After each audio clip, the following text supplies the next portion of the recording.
Good morning, Dr. Mary Rensel. Leo. Hi, Leo. Oh, there you are. We are in a field. I don't know if you can hear us, but it's windy. We're getting our brain exercise in. So, coaches, I have a company called Brain Fresh. I support coaches in, increasing their impact for their clients through really amazing, interesting, impactful neuroscience, right? So, we have this amazing brain.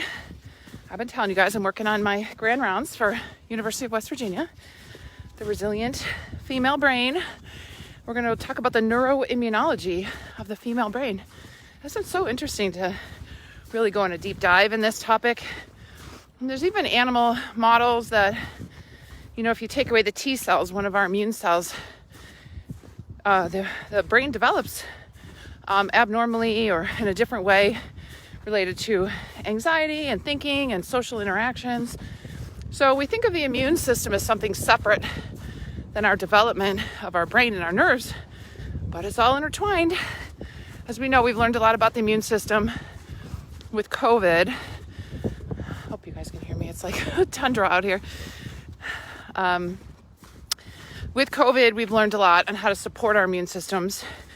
And these studies are showing the importance of a healthy immune system, when you're pregnant, first few weeks of life, as a child, as an adolescent, as a pregnant woman, as an adult, and as an aging person. All of those life stages matter. It's really interesting to see, even, how the monkeys were supported growing up would change their brain development and their proposed resiliency center. There's an area of the brain called the internal capsule. For some reason, the left side has been shown on some studies on the MRI, functional MRI, to be maybe the house or the area that gets bigger with resiliency, but it's really an area where a lot of tracks pass through, kind of like the wires above me. So our nerves, we have, billions of nerves, and, the estimate is almost 90 billion nerves in the brain. And they have different tracks and paths, exactly like the wires. So this one area that gets bigger when people are more resilient, information comes from the cortex, our thinking part, goes down into the thalamus, which is an area that kind of coordinates movement from different areas of the brain.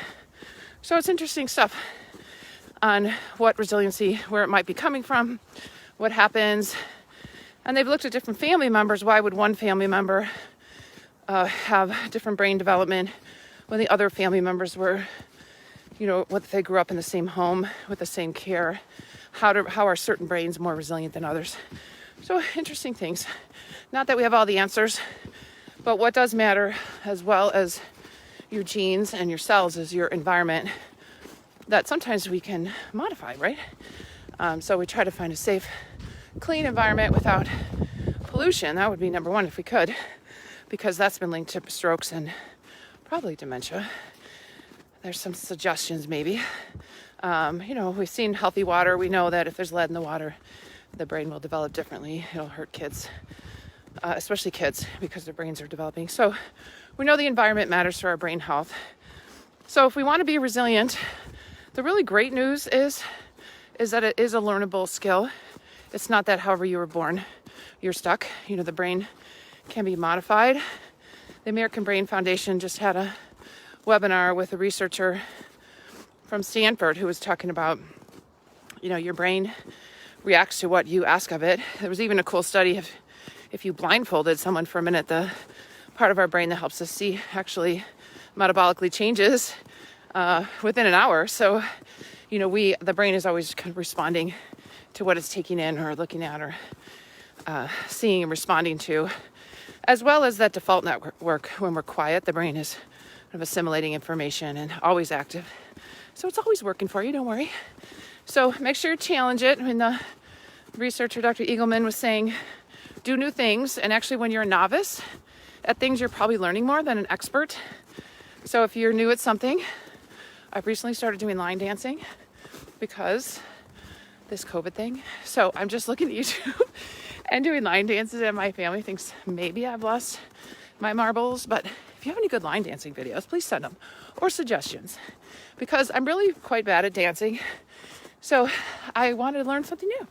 So I'm thinking like it's good brain health, good brain exercise. Okay, well, have a great day. Do something new, be a novice at something. That's when our brain is stretched and learning and making new pathways, all of those kind of things. And know that if you're a coach and you're looking for some support on how to explain neural activity and how to get people in the positive neural space, I'm glad to help you. I have a coach book for you all ready to go. I have an intro to it if you want to kind of check it out, see what it's like. I'd love to work together and we can make it happen, right? Just help your clients learn about the amazing brain, get some brain wonder. All it takes is a little brain wonder to get things moving. Okay, have a great day, everybody. Stay well.